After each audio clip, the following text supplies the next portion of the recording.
What is going on, everyone? Welcome to 24/7 Football for this week's edition of the Weekend Review. Action-packed weekend. I'm sorry I couldn't bring it to you yesterday. I was in Belgium all weekend celebrating my 21st birthday.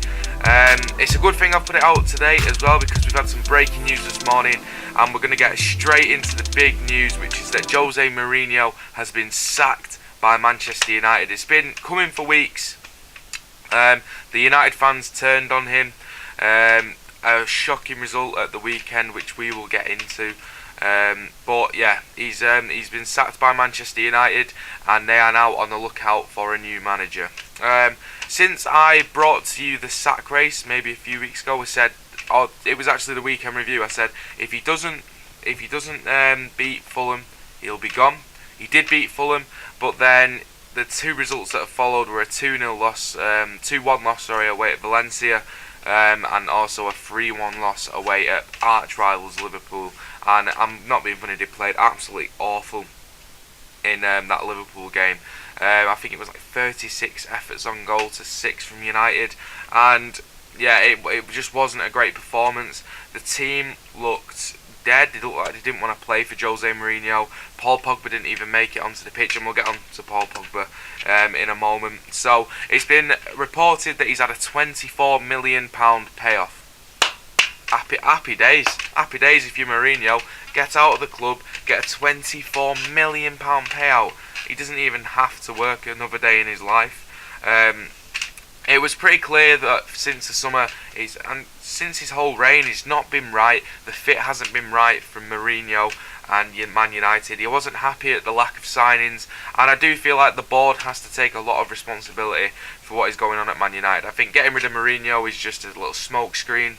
The real problems are in the board up above. Ed Woodward and the board really need to sort their ideas out, because they didn't back Mourinho in the way that he wanted to be backed.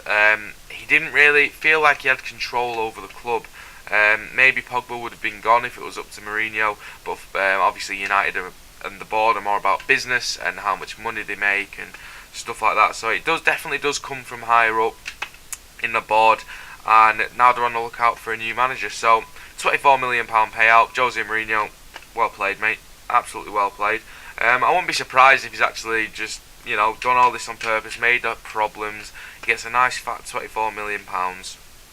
Happy days. As soon as Mourinho, it was announced that Mourinho had been sacked, Paul Pogba posted a picture on his Instagram with the caption this. So he was asking the fans to caption this. Show you the photo here, and it's just like, you've got Paul Pogba's team around him, and they're saying, Paul, we need to stay professional. I know you didn't get on with Mourinho, but he's just been sacked, so we need to stay professional. And Paul Pogba's gone, that. I'm going straight to Instagram and putting a picture on. It's since been deleted. I don't think it could have been one of those where it's already been scheduled because it was with his partnership with Adidas, or someone else has done their post. But if that's the case, then he really needs to have a think about the team that he has around him, because that's poor. Absolutely poor. You've got to be professional in these situations, and when he's posting stuff on like that, he just doesn't come across as professional. And Gary Neville had this to say about it. Caption this, you get out as well. So obviously Gary Neville, you can see where he stands on that situation with Pogba, telling him to get out of the club as well. But I think it'll be interesting to see whether the players start playing for Man United now, whether they actually show up to the games, and whether they actually weren't putting in the performances, weren't playing for Jose Mourinho, and whether they'll now start playing. Because if they start playing now, it's a bit pathetic, but they've got nothing to hide behind now. If the performances don't come, it's only down to the players. They can't hide behind Mourinho, who took a lot of flack in press conferences to deflect attention away from his players at certain times. Yes, there was questionable decisions. Yes, he did slate some players in press conferences, but now the players don't have that smoke screen to hide behind in Jose Mourinho. If the results don't go their way, then it's solely down to the players. So Jose Mourinho is gone. Who's going to take over at Manchester United? I'm going to do a separate video on that, outlaying the potential candidates, so keep an eye out for that one. But the early runners suggest that there's going to be a temporary manager in charge. No one knows who that's quite going to be. And then they'll try and get a long-term solution. So let us know below who you think should take over at Manchester United. And moving on from that, actually on the game, Liverpool beat Manchester United 3-1. Liverpool dominated the game. It was one of those games where Liverpool last season wouldn't have got a result from that. Alisson made a mistake, let Man United back into the game, but Liverpool didn't let that deter them. They carried on and they carried on and they got the result. Shaqiri with 2 deflected goals. Yes, it was maybe a little bit lucky in the manner that they got the goals, but take nothing away from Liverpool. It was a superb performance and a 3-1 win over their arch rivals Man United. Jurgen Klopp is definitely loving life on Merseyside at the moment, and that takes him a point clear of Manchester City at the top of the table. It's looking like it's going to be a close run all the way through the season, and that game on January the 3rd is absolutely huge. Manchester City host Liverpool at the Etihad Stadium. It's too close to call. I don't know who's going to win the game. I hope City win the game, obviously, but yeah, absolutely huge game coming up on the 3rd of January, and that is going to be, I think that could be where the title is won and lost in that game, because neither team looks like they're going to lose to lesser teams, which has always been the problem for Liverpool. So that game, 3rd of January, is the big one. Next up on the weekend review, we had Arsenal's unbeaten run came to an end. Their 22-game unbeaten run was stopped by Southampton, as Southampton won 3-2 at Southampton against Arsenal, thanks to a good performance by Danny Ings and the rest of the Southampton squad. And it was Ralph Hasenhüttl's first win as Southampton manager. He was that caught up in the emotion of the victory that he forgot to shake Unai Emery's hand after the game, and he has apologised for that. But the absolute passionate scenes from him at the end of the game was brilliant to see, and maybe that's something that Southampton need going into this relegation fight. They need the passion, they need the manager to get up for the games, and they got a good result against Arsenal, who weren't at the best. Leno had his worst game probably for Arsenal since he's joined, but 22 games unbeaten, fantastic run for Arsenal, and that race for the top 4. You've got obviously Liverpool and Man City are the top 2, then you've got Tottenham, Chelsea and Arsenal. Only two other teams. I'm not saying that Liverpool and Man City are safe up there, but you've got 2 other teams that are fighting for that top 4 spot, and Arsenal have been on a really good run of form. They beat Tottenham, 22 unbeaten games, and now they come into it on a good run of form. Unai Emery's got them playing a good style of play. Chelsea have had a few dodgy results recently, but they beat Man City, and you got Tottenham as well. So that fight for the Champions League spots is going to be crucial.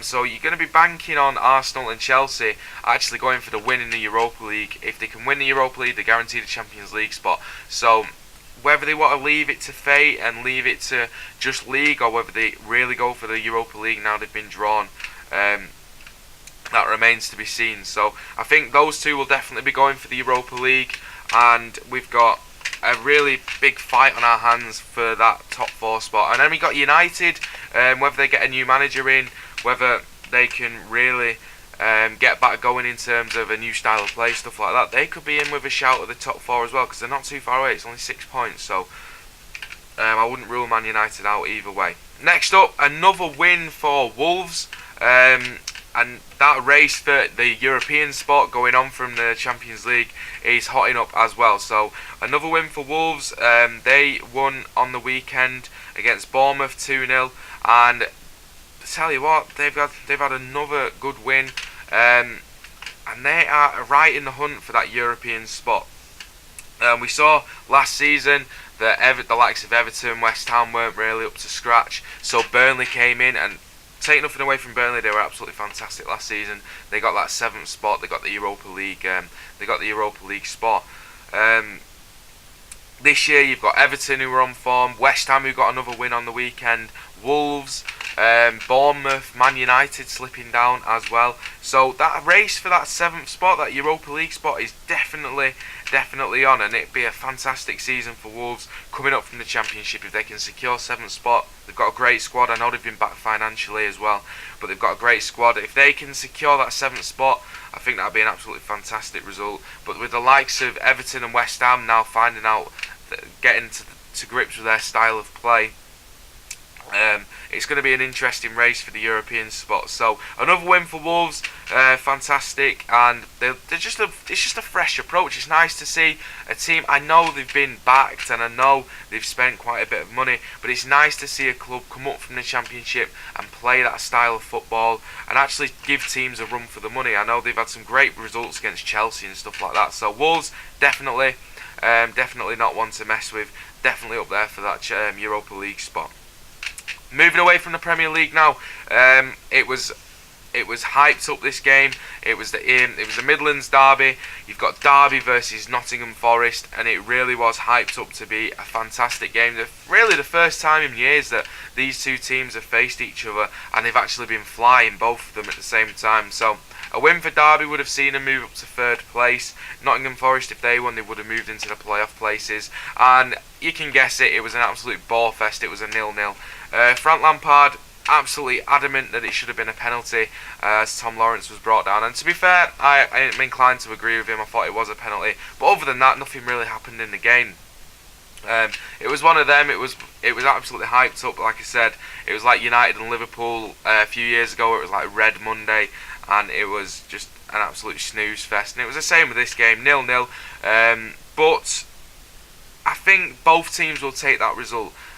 Potentially when either side could have lost on the day, if the other side turned up, I think a 0-0 draw, they'll take the point and we'll move on to the other games. So again, I was looking forward to it. I had it on the TV. I was like, yes, this is going to be a great game, and it just wasn't. But both sides will take it. So that's what the biggest game, arguably, that was in the Championship.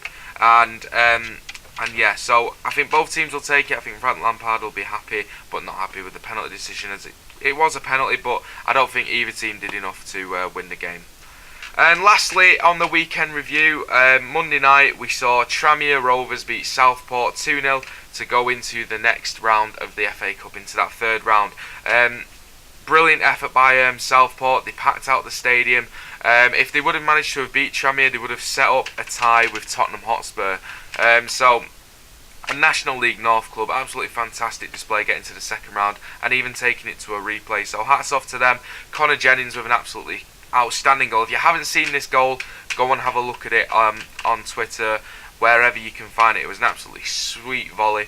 But Tranmere too good on the night, and now they've set up a tie with Tottenham Hotspur at Tranmere Rovers, and that is going to be a fantastic game. League 2 team is also fantastic for everyone involved. Hopefully they can pack out the stadium. Tottenham will bring a load of fans, and hopefully it'll just be a massive financial boost for Tranmere. I know Southport have felt the financial boost from their FA Cup run. Hopefully Tranmere can do the same. If they manage to snag a replay and get a game at Wembley, that'll be absolutely fantastic for them. So Tranmere, hopefully they can fill out the stadium. It's just an absolutely fantastic competition, the FA Cup. It allows these smaller teams to get that big game against a big team like Tottenham, and the financial rewards will be massive, because obviously I think that game will be on TV as well. So fantastic that Tranmere have got that game against Tottenham coming up, and it was a great spectacle for FA Cup as well. So that is the weekend that we've just had, guys. Hopefully I've mentioned every worthwhile note that's been talking about, but just in review, Mourinho has been sacked from Manchester United. A huge call by the club, but one that I feel had to be made. We'll be making a video on who can take over at Man United. That should be out either tomorrow or the next day. So thank you very much for watching. That's been this week's weekend review. Subscribe to the video, like the video, really help us out a lot. Follow us on social media, blah blah blah. Just please do it, please. But no, thank you very much for watching, and I hope you all have a great week. See you again soon.